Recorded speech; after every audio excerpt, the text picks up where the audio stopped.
Hello everybody and welcome back to PSVR2 news, where today we've got a lot to talk about. From updates, PSVR2 focused studio closures, post-mortems of games, and brand new releases, there's a ton to talk about. Let's thank our patrons and members and let's dive straight in with Sweet Surrender. Now this came out last month on PSVR2 and the devs of this game basically posted a recap on Reddit of how their release went and basically broke down the strategy of it and why unfortunately it fell short of their expectations by a fair bit. They've only sold 350 copies as of the 30th of November, which really sucks because Sweet Surrender is a pretty damn fun game. They highlight the fact that the port was relatively low cost and they thought they could get that money back, and they were making full use of native 90Hz, adaptive triggers, headset haptics, a platinum trophy, and a load of comfort and gameplay options. They got coverage from Without Parole, me, Miles Dyer, and Games with T talking about the game on the platform, and also had announcement and launch trailers on the official PlayStation YouTube channels. It shipped without really any bugs,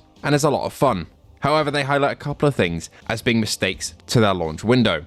One is the window itself. It's in the very busy holiday period. People are spending a lot of money on other things and also other games coming out because people want to capitalize on the fact that people are buying stuff. They also launched right next to RoboQuest, so not only is the holiday season already packed, RoboQuest was quite a big release, and the announcement of that kind of overshadowed Sweet Surrender. The pricing as well was a little bit too high, maybe by about $5 or so, and all this led to them unfortunately not having the sales that they wanted for this one. Hopefully it can pick up as time goes on because it is a fairly frenetic and fun PSVR2 roguelite. If you haven't heard of it, go take a look on the store, it might be what you're looking for.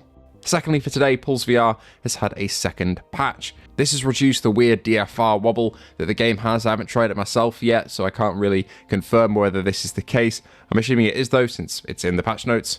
Some reports are saying the DFR wobble is still there, but quite better. Also, you don't have to boot up the game and switch over to VR mode manually, it will just go straight into VR mode if your headset is connected, which was one of my complaints from my review. The PS Blog Game of the Year awards are now available to vote for. The options for PSVR2 are Alien Rogue Incursion, Demeo X D&D, Dig VR, Dreams of Another, Hitman World of Assassination, Hotel Infinity, Luminous Arise, Masters of Light, Reach, Behemoth, Smash Drums, The Midnight Walk, Wanderer, and Zombie Army VR. You can also type into the other section. Some of you who want Arcanage there, myself included, will have to go and vote in the other section and put it in manually, unfortunately. Some good choices there, some not so good choices, but go and vote for what you'd like to see win. The end of year deals are also here. We covered this in a video a couple days ago. Some good picks there: Gran Turismo 7, 90s Extreme Skiing, Alien Rogue Incursion. Go and check it out for yourself or go and check out my video on it for my picks of what I'd recommend. We had the launch of Ghost Town on PSVR2 as well. This one was a decent PSVR2 port.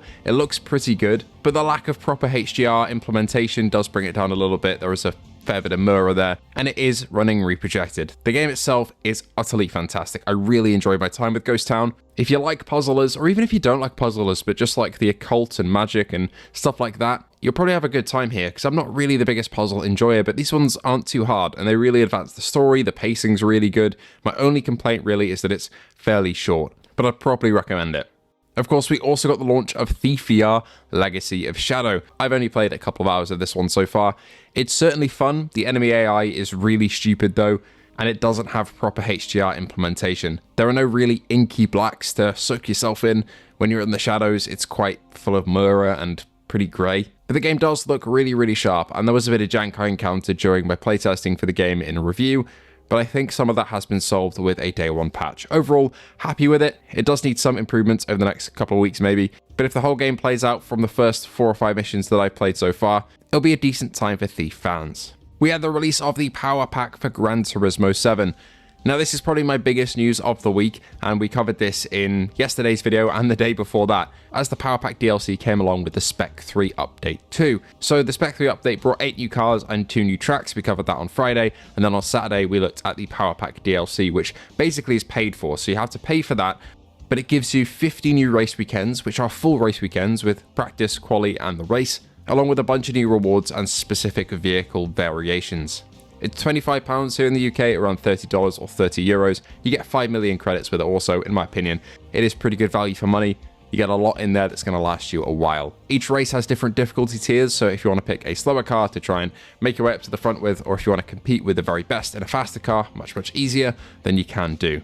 I will say though, I'm a bit disappointed by the endurance implementation here. I was hoping that we'd have B-Spec for endurance, so if you wanted to swap out for a stint for like 4 or 5 hours, then you could.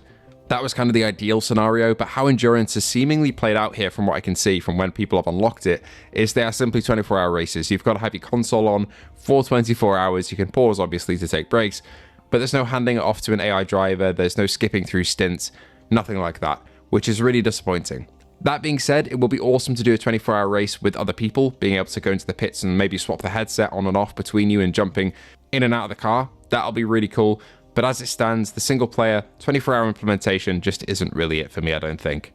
We got an announcement for a DLC for Legendary Tales, which is super cool, along with a price reduction. The new DLC for Legendary Tales, which is a fantastic PSVR2 game in its own right, comes with 7 new maps, which includes 4 new dungeons, and the total dungeon volume of the DLC is about 70% of the base game. 2 new boss arenas and several new minigame rooms, 19 new enemy types, 12 new champion enemies, and 2 new weapon types in books and staves. A new accessory with the ring, 16 new legendary weapons, weapon seals, which grant additional magical properties, and 53 new skills, along with a level increase to 60 for each player. Several improvements will also be applied to the base game, including overhauling the stat system, increasing player movement by 60%, among other things. I'm super excited to get my hands on this when it does come out. Legendary Tales was such a load of fun, especially in co-op, and genuinely worth the money for the playtime. Super cool to see they're pushing on with the DLC, and they thank the PSVR2 community, that's all of you, for your support on the game. Shadowgate VR The Mines of Mythrock also got a new release date of December 9th. This comes next Tuesday. Now, I did manage to play through some of this before the date got pushed back, and our reviews were basically cancelled a couple hours before they're meant to go out. They said that it was for polish, and I understand that. They want to give out the best possible product that they can, so you can look forward to that on the 9th. This is a very hardcore puzzler. It's a 1980s Mac game originally, remade I think in 2014, I want to say. But this is completely different than those 2 versions. It's completely redone for VR with 3D interactions. All the puzzles are really there, they're granular, you can mess about with them with your hands, super cool stuff, and there is a bit of combat in there too. So the 9th of December is the date for that one. We also finally got a release date for Zero Caliber on PSVR2. This is December 12th, it's coming. I think that makes it the Friday of this week. Super exciting stuff there. This is the military shooter that a lot of us have been waiting for on PSVR2, and for good reason. It's a lot of fun on PCVR. I've tried the original, this is the remastered version, new textures, updated stuff, and I can't wait to jump in and give it a try come December 12th. So hopefully we get keys fairly soon, and I'll have a review waiting for you for that one. Finally, I want to dedicate the last part of this video to talking about Tunermaxx. Now, these are devs for PSVR2 who created Snow Scout, 90s Extreme Skiing, among other things. Those are the 2 games that I enjoyed from them the most. Snow Scout was a single-player story game where you open a ski resort before the season starts.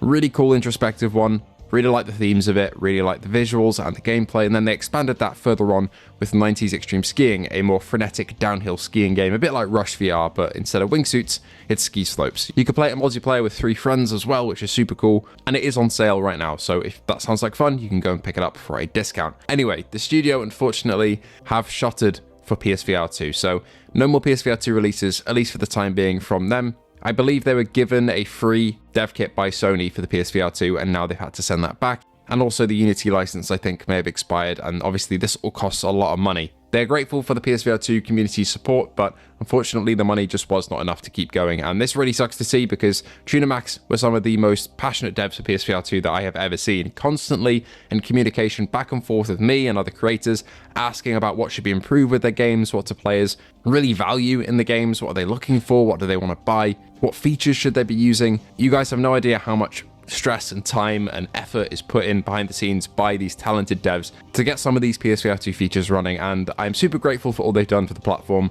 Some great experiences, some great games, and they will be sorely missed. Hopefully we can see them return at some point in the future. Anyway, that'll be all for today. Thank you so much for watching, and I hope to see you all in the next one.